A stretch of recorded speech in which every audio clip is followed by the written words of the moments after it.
Everyone is counting out the Packers. And I understand why. I get it. Aaron Rodgers is no longer a Green Bay Packer. He is a New York Jet. And he is not coming back this season. The Packers will have to move on without Aaron Rodgers and find a way to win games without number 12. But let me ask you something. Does that matter as much as everyone seems to think that actually matters?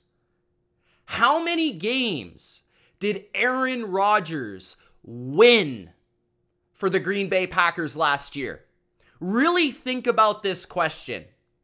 How many games did Aaron Rodgers make a difference in the outcome for the 8-9 Green Bay Packers?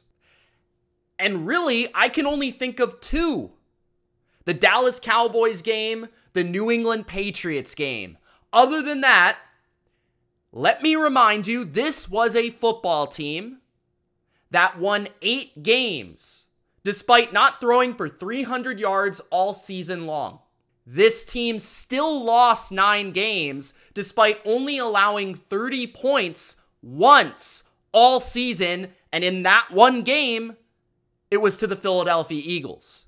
Aaron Rodgers and his impact on this team last year in particular might have been a little bit inflated, overrated. But when we discuss the Green Bay Packers, the interesting thing is that we talk about Aaron Rodgers as this massive loss and this massive gain for the New York Jets. And I don't deny that for the Jets, it's a massive gain considering what they have at quarterback before Aaron Rodgers.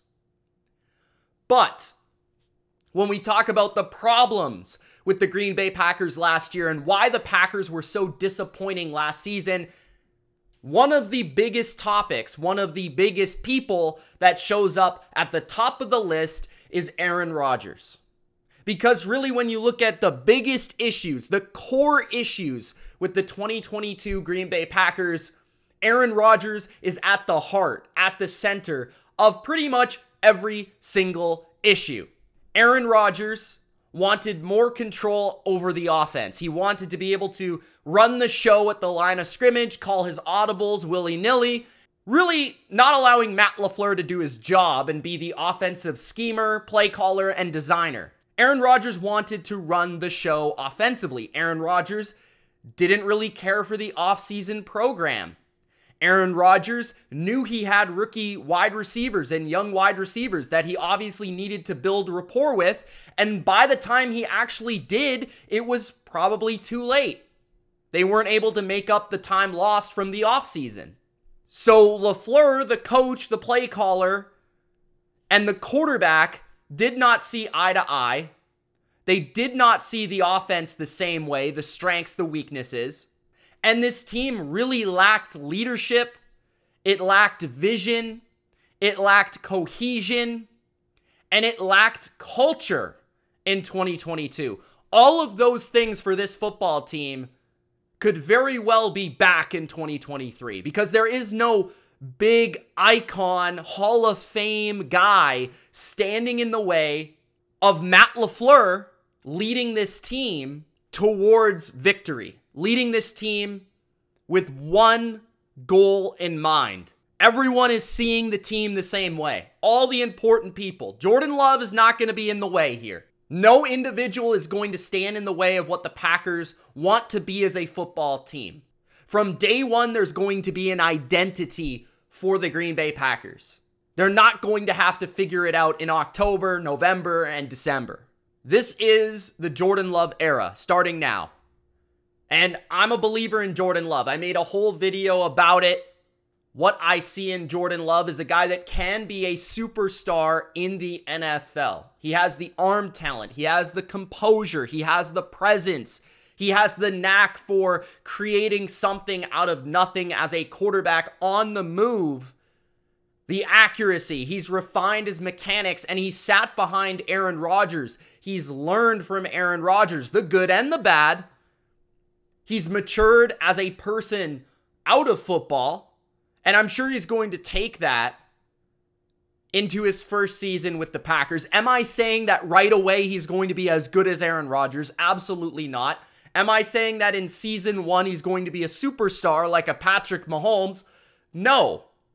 But what I'm saying is, I think one day he will be a good quarterback. I am saying that he certainly has the skills to be effective right away. And what I'm most importantly saying is that he won't stand in the way of what the franchise believes is best for the team, what the management believes is best for the team, what the rest of the roster believes is best for the team, and certainly not what his coach believes is best for his offense. Jordan Love is going to go out there and he's going to execute the offense. If LaFleur wants him to be aggressive, that's what he'll be, is aggressive. Because, quite frankly, Aaron Rodgers was not aggressive last year. He was very conservative. Very conservative. He did not make enough throws down the field, enough plays down the field, and it at times looked like Aaron Rodgers was just protecting his passer rating, his touchdown to interception ratio, and things that he holds closely to his Hall of Fame resume. You don't carry that baggage with Jordan Love. You don't have to worry about that. You don't have to worry about that ego.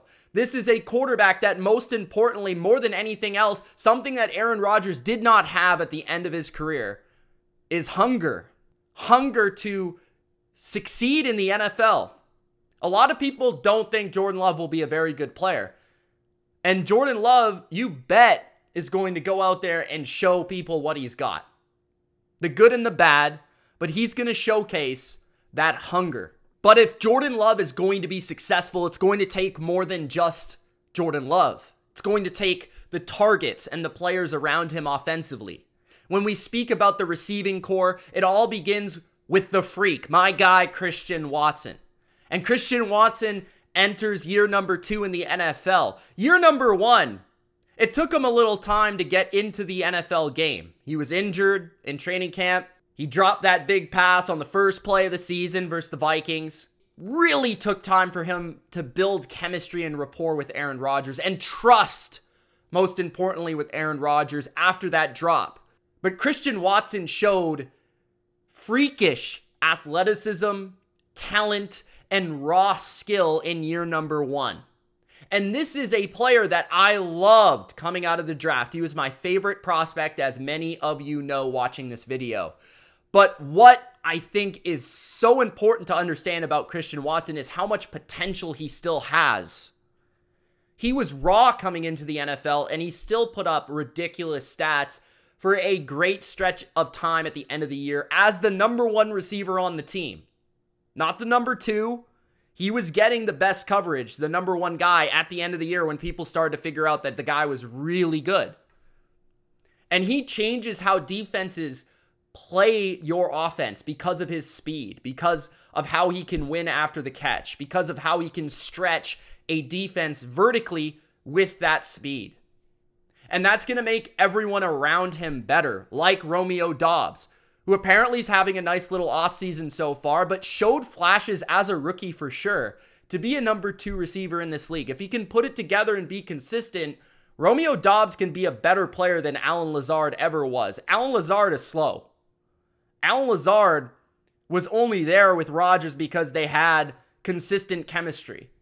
And Rodgers knew where he was going to be. Romeo Doubs has a lot more talent than Allen Lazard does. Just going to be honest. Randall Cobb, old. We know that. We love Randall Cobb, but the guy's old, okay?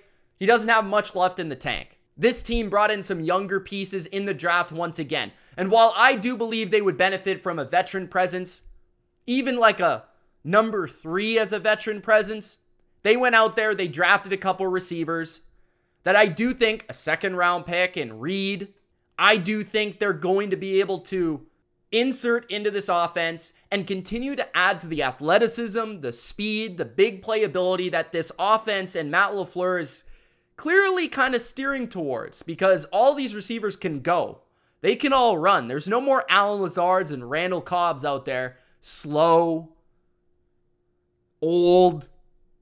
There's no more of that. Even the tight ends, Luke Musgrave is a speedy tight end. Tucker Kraft is a nice addition in the 3rd round as well. 2 tight ends drafted in the 2nd and the 3rd round to upgrade that position, athletically speaking. And they'll make an impact. Maybe not, because tight ends usually take some time. Maybe not be go-to targets, but they're going to be able to make splash plays. But I don't want to steer too far from what the core of this team and this offense and the identity of this team should be. It should be the offensive line. It should be the running game. Especially with a young quarterback in Jordan Love. And I get it, Christian Watson is awesome.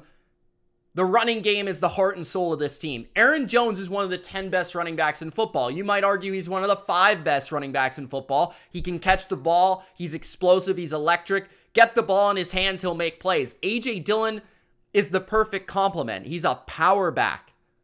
He'll run you over. He'll run hard. He can catch the football a little bit. And these two guys are dynamic pieces to the offense. It's the heart and soul of this team. The ability to control the game on the ground, open up the play action game, open up the RPO game, with all defenses focusing on stopping Aaron Jones and A.J. Dillon. And that also keeps your defense on the sidelines. That allows you to control the pace of the game. Aaron Rodgers is gone, but he didn't take this offensive line with him. This is an offensive line that's still top 10 in football. With, if he's healthy, one of the best left tackles in football. One of the best left guards in football. Really good depth with multiple players that aren't even starters that can come in and play. They have not just the starting 5 that pretty talented, but 7 or 8 players on this entire offensive line that have seen starting snaps and can actually play. And they're building continuity. And there's some of these players that are growing, and young players like Zach Tom, for example, at right tackle. Or even John Runyon, who's continuing to get better. The offensive line, the run game, is what teams will be concerned with when they play this Packers team. And Matt LaFleur, with Aaron Rodgers no longer there to hold him back, is going to be able to call more of the motion stuff, more of the RPO stuff that he really loves, and that's his bag. That's what he does well. And he's going to be able to do that this year with Jordan Love, who's just going to get it out. He's got that quick release, and he's going to be able to execute this offense very well. When we talk about the defense, this is an extremely talented unit. Yeah, maybe the coaching is a little suspect. But you look all over this defense, and there's first-round talent everywhere. Alphas, all pros, pro bowlers, monsters. And it begins with the defensive line. Kenny Clark is one of my guys. This guy can control a game from the interior defensive line. One of the game's best pass rushers from the inside. A big dude that demands double teams and makes everyone else around him better. So you have a Devontae Wyatt who's coming into his 2nd season of his NFL career. Played pretty well in limited snaps in year number 1.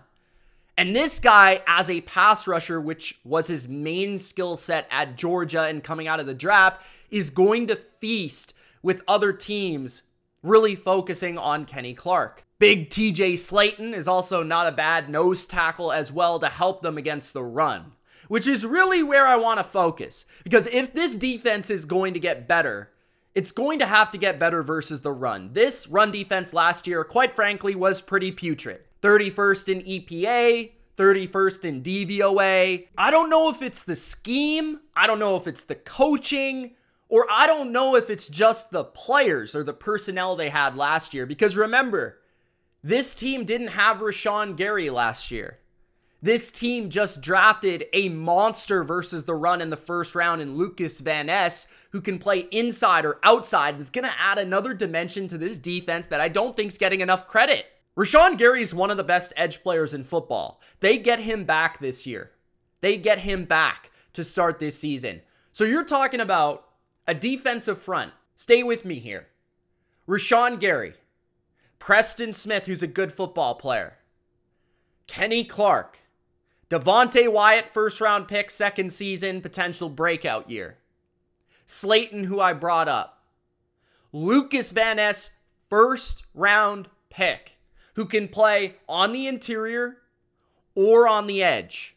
You have so many opportunities for mixing and matching, and with Gary and Van Ness there, which they didn't have last year, that's going to right away set the edge better, play the run better. You're going to have a much better run defense just by putting those guys on the field. You don't really have to change the scheme at all. Now, if you talk about Quay Walker, who's a linebacker I liked coming out of Georgia, but was a little raw. Second year, just like Devontae Wyatt. First round pick out of Georgia. Could he also evolve, get better? Potentially. His biggest weakness last year, he was putrid versus the run. And the PFF grade shows that. Now, he was good in coverage. He was good as a blitzer. He's a very good athlete. That's why the Packers wanted him. You talk about Devondre Campbell, who's a great linebacker. One of the at least top 10 to 20 in the league, at least. He's had seasons of all-pro years with the Green Bay Packers. So this is a team that's really, really good in the front seven. Really good. And I haven't mentioned the depth that they offer with Justin Hollins on the edge. Kingsley had a nice little year last year for them. Jonathan Garvin isn't a bad player either. So they've got some really nice depth on the edge of the defense. They go 5 deep of players that are capable of playing snaps for the edge. They've got 2 really good athletic linebackers, a veteran and a young player. They've got a good interior led by Kenny Clark and another first-round pick, Devontae Wyatt. And there's how many first-round picks on this defensive line alone? I mean, a ton, like 5, 6, I don't even know. I can't even count it. And then you talk about the secondary, the pass defense, the ability to play man or zone coverage and mix in. Jair Alexander is one of the best corners in the league. He could be the best corner in the league. Like at any given point, in any given game, he has the capacity and the talent to be the best corner in the league that week. Maybe he's not by most people, but he's up there. He's one of the best. He can shut down receivers. He can jump routes in zone coverage. You've got some really talented players in the back end. You've got multiple other first-round picks when you're talking about Darnell Savage, who's been a little bit of a roller coaster throughout his career, but certainly super fast, athletic. When he's on his game, he can ball, he can play. Eric Stokes, another high draft pick, who in his rookie year, I felt like played pretty solid overall. Last year struggled a little bit more, but overall a pretty solid player who's continuing to get better. Rasul Douglas has had his best seasons in Green Bay in this scheme. And then also one of the best returners in football in Nixon, who serves as a nice little fourth corner in the secondary. They moved on from Adrian Amos, but what I really thought was interesting about that move was they didn't try to replace him one for one. They tried to replace him with multiple people. So they've got Rudy Ford, who graded as the 17th best PFF safety last year. They have Jonathan Owens and Tarvarius Moore, who they brought in from San Francisco, and I believe Owens played with the Texans. And funny enough, this was actually the #1 team seeing the least pass attempts in football because everyone knew they could play pass defense. Everyone knew that their weakness was on the ground defending the run. So like I said, this is full circle, right? If they can be better against the run because of their additions and the guy they're getting back in Rashawn Gary, that's going to also help their pass defense. That's going to set themselves up in better situations. That's going to allow Rashawn Gary and Kenny Clark and Lucas Van Ness and all these guys rush the passer, Preston Smith, instead of having to play run defense all game. That's going to allow guys like Jair Alexander and Darnell Savage to sit back in the secondary and have more opportunities to turn the football over. And when teams actually went out there and their primary game plan, like the Miami Dolphins, was to strike and play pass first, the Packers benefited from teams that played that style because they're very good in the secondary and they can make plays. And then when you talk about one of their biggest liabilities in recent history, their special teams. Rich Bisaccia did a fantastic job of turning that around last year. And like I said, they have one of the best returners in football. This team in this NFC is going to be very competitive. This NFC really only has 3 for sure playoff teams: the Eagles, the Niners, and the Cowboys. Maybe the Seahawks. Every other spot is available. And notice how I didn't mention the NFC North. Identity, culture, buy-in. All things the Packers didn't have last year that they will in 2023. Stop sleeping on the Packers. This team could shock you. Thanks for watching. If you enjoyed, Gronk spike the like button. Don't forget to subscribe for more NFL content just like this. And we'll see you in the next video. It's Mitch of the BLV. Peace.